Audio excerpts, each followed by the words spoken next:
Good evening. Welcome to the internal analysis of me, Jameer Russell, for class GEB 3031, and shout out to my team 3031 Social. So let's go ahead and dive in and begin this. All right. So I want to start this introduction with a common saying. They say in order for you to discover new oceans, you have to have the courage to leave the shore. What does that mean, you say? Well, let me go ahead and elaborate. In order for you to become the person you want to be in the future and get those new opportunities, you have to be willing to sacrifice who you are now and leave some of those things behind. And to really make that movement and progression to who you want to be in the future, you have to really internalize who you are as a person and make those progressions. So this is my internal analysis of me. So over the course of the class, we've taken a multitude of self-assessments to really dive in and figure out who we are in certain situations and scenarios. So I made a brief overview to explain me in a nutshell. So I'm a commander, ENTJ-A. So that means I'm very extroverted and assertive. I like to show that in my mind and energy. I've taken the liberty of charting some of my results for emotional intelligence, multiple intelligence, and managing conflicts. When it comes to self-awareness and self-management, I'm very strong. Social awareness, I have some good points I can improve upon. My real weakness comes down to relationship management, which I'll show you how I tackle later in the slide. Next, I want to go ahead and show my multiple intelligence. Like I said, I'm very extroverted, so my interpersonal and creative visual skills is very strong, while I can lack in linguistics and kinesthetics sometimes. And when it comes to managing conflicts, I like to use forcing the issue and problem solving as my way of managing conflicts. I feel that's the best assertive way to handle it and not waste time. When it comes to being a listener, I can be a selective listener, or at least I used to be. And I'll show you steps of how I became more of an active listener later in the presentation. When it comes to negotiation, I tend to create value in my tendencies while also keeping moral rights in my mind when it comes to ethic decisions. And when it comes to tolerance to change, I'm very moderate. I like to consider myself very adaptive and flexible when it comes to work environments and in my personal life. And for influence tactics, I like to use persuasion and controlling the information. You control the information, you control the roadmap of the conversation. So let's go ahead and talk about starting off with my strengths. Things that I feel like I'm really naturally good at the beginning of the semester and learned to enforce it throughout the year. So one being speaking in front of audiences. I've been really comfortable, and not only comfortable, but I really thrive when it comes to speaking in front of large audiences. It really puts that spotlight on me and makes me want to do my best at all times. Secondly, comes to projecting my voice. When you have a very dynamic, booming voice, you tend to capture the audience attention more effectively. Next, like I initially stated, adapting to the environment. I like to keep my flexibility and adaptability very loose so that way I can adjust to new environments quickly, and when I get in the flow of things, just go ahead and take off with my feet running with momentum versus having to build up. When it comes to teams, I like to delegate. I've never been the one to go in a group and start commanding people to do this, and that. I just feel like that's not the right approach when it comes to being a leader. I like to do what the module is called lead from the middle. And that's I come in and I lead to the best of abilities with my skills, and I pick up on the slack that I notice throughout the group. Say we have a project that's due next week, and we have agreed to make a meeting over the weekend to discuss and practice. When we wake up on that weekend, I'll be the one to send reminders to everyone to make sure, hey, let's make sure we come on a timely manner and let's respect each other's time so we can get the mission done.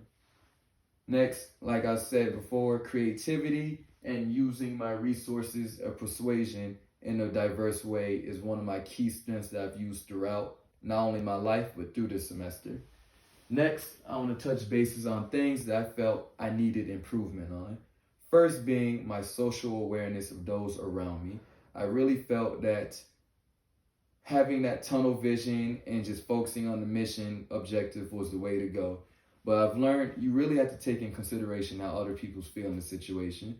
There's a lot of external things that could be weighing on someone, and you don't want to be more pressure on them because that'll just cause them to work even less. You want to help them work more efficiently and alleviate that. And you do that by step 2, being more empathetic. Showing empathy really shows, hey, it's not just about work, work, work, work. We're all humans at the end of the day. And yes, getting the job done is important, but it's also important to really understand who we are as a person and who the people we working with. That really builds rapport and trust within each other. Next, I want to be more of an active listener. Like I said, I can have that tunnel vision and really just focus on the mission and just work, work, work, but that's not the best way to get it. And if it's not about that mission, I can be of a selective listener, but I've learned to be more of an active listener. Like I said, people really appreciate the feeling of being heard. So if you take the time to show them that appreciation, actually listen to them and give them meaningful feedback, you'd be surprised at how far more effort and time they put when it comes to you and working for you. And next, building more of relationship management. They're not just coworkers, they're people too. So if you take the time to really get to know them personally, it'll really build that rapport and relation with those you work with throughout your career. So next, I want to touch bases on negative habits that I've learned and addressed throughout this semester that I felt really will behoove me. So one would be time management and procrastination. I was a big procrastinator at the beginning of the semester, but I've learned to avoid that is by delegating. You don't have to always take on everything by yourself. Separate things and work with your team. Don't bite off more than you can chew.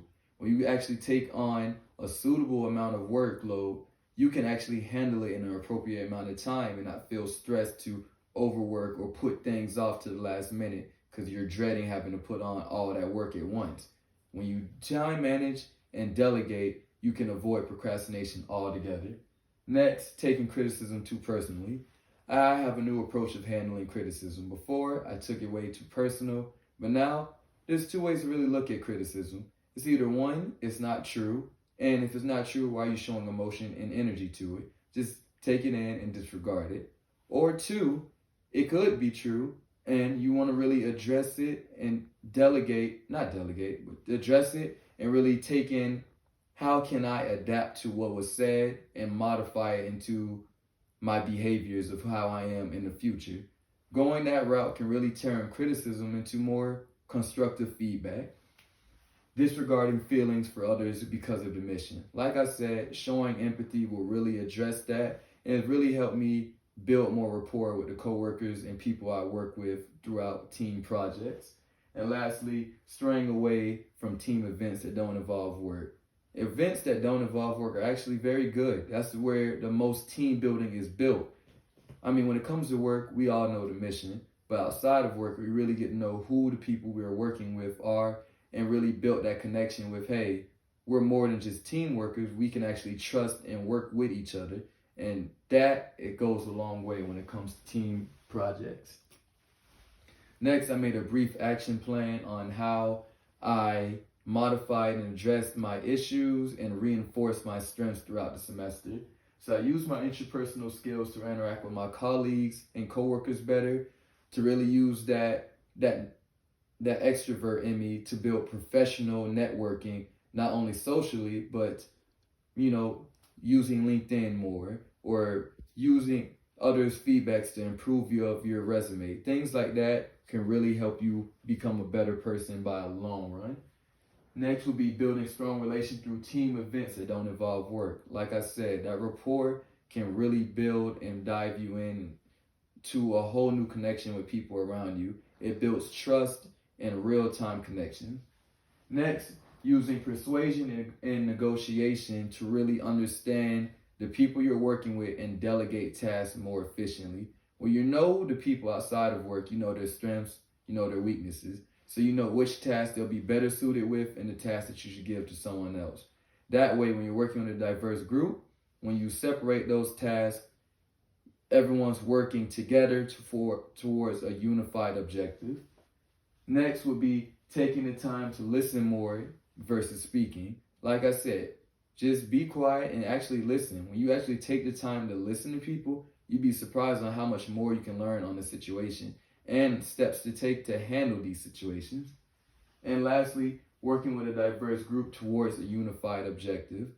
Working with a diverse group has showed me everyone's not going to think the same. We're not always going to be on the same boat. But we're not always going to have yes man. You don't want to have yes mans on your team or yes women's. Got to keep pronouns right. So you always want to make sure you're working with a different group to really progress your learning and how you can work with people better in a team environment.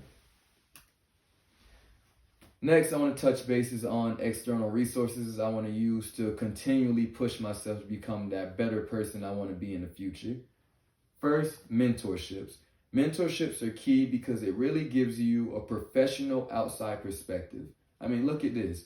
It took a whole semester in a presentation to really internalize who I am as a person and try to make changes. But when you have that outside perspective, it's easier to see it. We spend our whole lives trying to make sure we have our family, friends, co-workers, bosses, everyone satisfied. But how much of that time do you really guarantee to yourself to make sure you're satisfied? Someone on the outside perspective can notice things about you a lot quicker than you can because of this situation. So having a mentorship is really key with really understanding yourself and continue to progress yourself. Next, being an active leader and using written documents to really understand and progress and mastery of our skills. They have a common saying that history tends to repeat itself, and that happens because we don't take the time to learn from mistakes from our past. There's too many textbooks, Wikipedia, internet, podcasts, etc., showing not only how to avoid situations but how to solve them, yet we still fall for it because we don't use these documents. Reading is key. Master those skills and will help you improve yourself by tenfold. So lastly, we'll conclude. I want to go ahead and touch bases on when you focus on your past, that's your ego talking. When you focus too much on your future, that's your pride talking. But to really take the time to focus on who you are as a person now and to try to align that with who you want to be in the future, that really takes humility to focus on the now and make those progressions. Next, I want to go ahead and talk about when you're focusing on progression, you need to have a plan. Have your start of where you are now and have a finish of where you want to be. But don't just run and leave the blank middle. Have a step-by-step way of how you're going to progress day by day and improve upon yourself. This is done by one, writing things down. Writing things down is the first step to bringing your thoughts into reality and makes the chances of them actually happening 75% more likely because you have a physical reminder to look at, feel, and see every day. Oh, said it twice.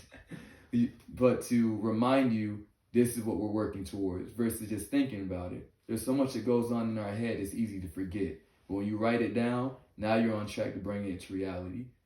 Like I said, success and progression happens by small, gradual steps day by day. It doesn't have to be huge leaps. So take the time to really internalize who you are as a person and how you can become the person you want to be in the future. Thank you for your time.